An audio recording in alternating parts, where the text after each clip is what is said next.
بسم اللہ الرحمن الرحیم۔ ایک زمانے میں بغداد میں جنید نامی ایک پہلوان رہا کرتا تھا۔ پورے بغداد میں اس پہلوان کے مقابلے کا کوئی نہ تھا۔ بڑے سے بڑا پہلوان بھی اس کے سامنے زیر تھا۔ کیا مجال کہ کوئی اس کے سامنے نظر ملا سکے۔ یہی وجہ تھی کہ شاہی دربار میں اس کو بڑی عزت کی نگاہ سے دیکھا جاتا تھا۔ ان کو شاہی پہلوان کا خطاب ملا ہوا تھا۔ بادشاہ کی نظر میں اس کا خاص مقام تھا۔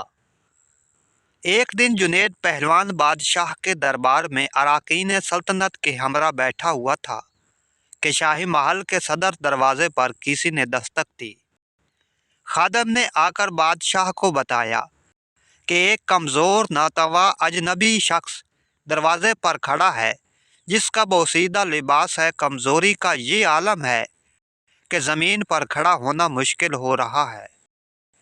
اس نے یہ پیغام بھیجا ہے کہ جنید کو میرا پیغام پہنچا دو کہ کشتی میں میرا چیلنج قبول کرے۔ بادشاہ نے اسے دربار میں پیش کرنے کا حکم دیا۔ اجنبی ڈگمگاتے پیروں سے دربار میں حاضر ہوا۔ وزیر نے اجنبی سے استفسار کیا، تم کیا چاہتے ہو؟ اجنبی نے جواب دیا، میں جنید پہلوان سے کشتی لڑنا چاہتا ہوں۔ وزیر نے کہا، چھوٹا منہ بڑی بات نہ کرو۔ کیا تمہیں معلوم نہیں کہ جنید کا نام سن کر بڑے بڑے پہلوانوں کو پسینہ آ جاتا ہے؟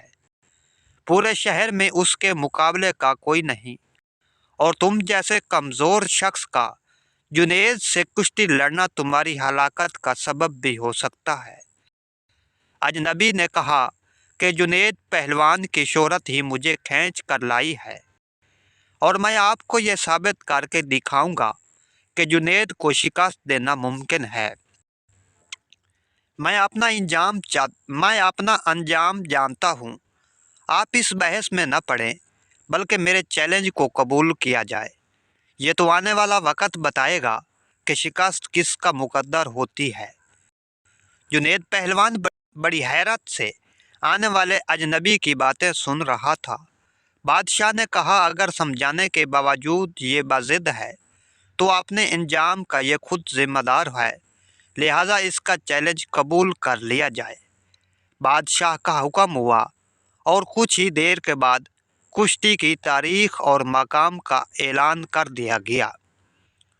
پورے بغداد میں اس چیلنج کا تہلکہ مچ گیا۔ ہر شخص کی یہ خواہش تھی کہ اس مقابلے کو دیکھے۔ تاریخ جوں جوں قریب آتی گئی، لوگوں کا اشتیاق بڑھتا گیا۔ ان کا اشتیاق اس وجہ سے تھا کہ آج تک انہوں نے تنکے اور پہاڑ کا مقابلہ نہیں دیکھا تھا۔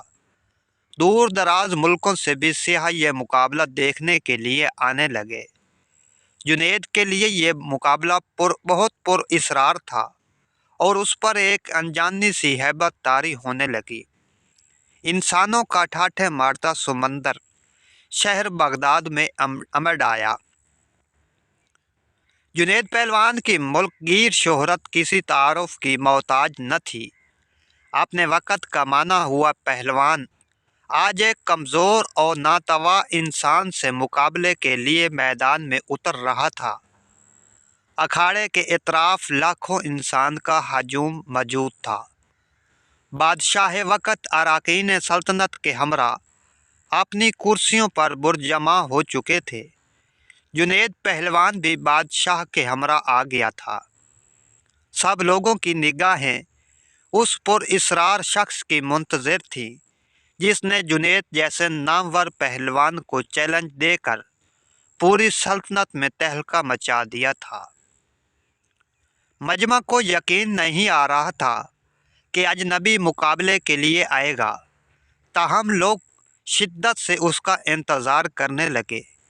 جنید پہلوان میدان میں اتر چکا تھا۔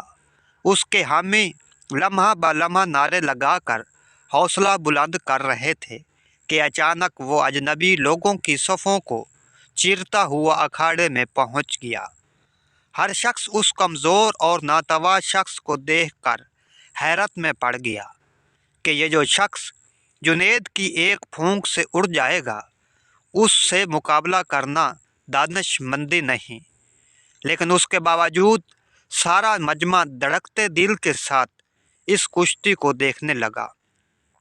کشتی کا آغاز ہوا، دونوں آمنے سامنے ہوئے، ہاتھوں میں ہاتھ ڈالے پنجہ آزمائی شروع ہوئی۔ اس سے پہلے کہ جنید کوئی داؤ لگا کر اجنبی کو زیر کرتے، اجنبی نے آہستہ سے جنید کے کان میں کچھ سرگوشی کی۔ جنید کے چہرے کا رنگ متغیر ہو گیا۔ بہرحال کشتی کا آغاز ہو گیا۔ اجنبی شخص اور جنید پہلوان نے آپس میں پنجہ آزمائی شروع کر دی۔ کشتی لڑنے کا انداز جاری تھا۔ بوڑھے میں لگتا تھا کہ جوانی لوٹ آئی ہے۔ پینترے بدلے جا رہے تھے، داؤ پیچ کے مظاہرے جاری تھے، ہجوم کا جوش و خروش بڑھتا گیا۔ جنید داؤ کے جوہر دکھاتا تو مجمع نعروں سے گونج اٹھتا۔ دونوں باہم گتھم گتھا ہو گئے۔ یکایک لوگوں کی پلکیں جھپکی، دھڑکتے دل کے ساتھ آنکھیں کھلی تو ایک ناقابل یقین منظر آنکھوں کے سامنے تھا۔ جنید چاروں چھانے چت پڑا تھا اور بوڑھا شخص سینے پر بیٹھے فتح کا پرچم بلند کر رہا تھا۔ پورے مجمع پر سکتہ طاری ہو چکا تھا۔ حیرت کا طلسم ٹوٹا اور لوگوں نے ضعیف فاتحہ کو کندھوں پر اٹھا لیا۔ میدان کا فاتحہ لوگوں کے سروں پر سے گزر رہا تھا۔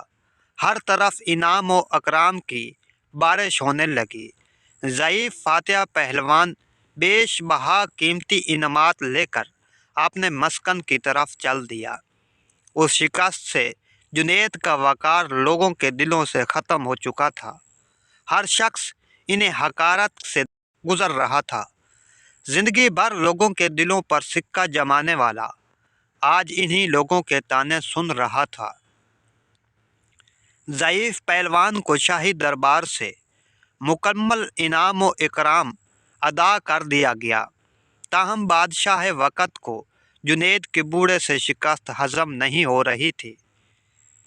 شاہ وقت نے جنید پہلوان کو بلا بھیجا اور شکست کے بارے استفسار کیا۔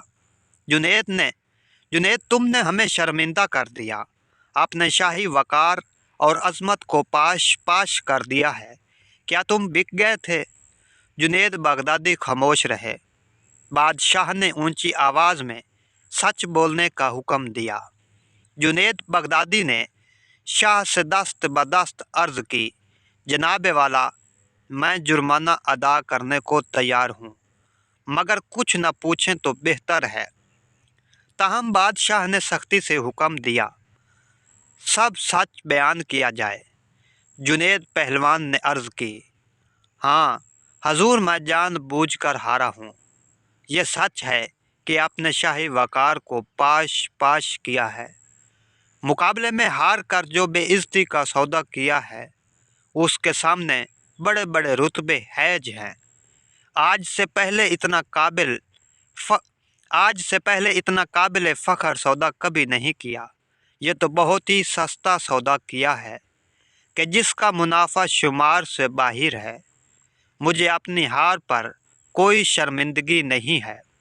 بادشاہ نے تفصیل سے تمام روایت سنانے کا حکم دیا۔ جنید گویا ہوئے کہ مقابلے سے قبل بوڑھے پہلوان نے میرے کان میں سرگوشی کے انداز میں کچھ کہا تھا، جس نے میرے اندر ایک زلزلہ برپا کر دیا تھا۔ اس نے میرے کان میں کہا تھا، اے جنید، میں کوئی پہلوان نہیں ہوں، زمانے کا ستایا ہوا ہوں، میں آل رسول صلی اللہ علیہ وآلہ وسلم ہوں۔ سادات گھرانے سے میرا تعلق ہے۔ میرا ایک چھوٹا سا کنبہ کئی ہفتوں سے فاقوں میں مبتلا جنگل میں پڑا ہوا ہے۔ چھوٹے چھوٹے بچے شدت بھوک سے بے جان ہو چکے ہیں۔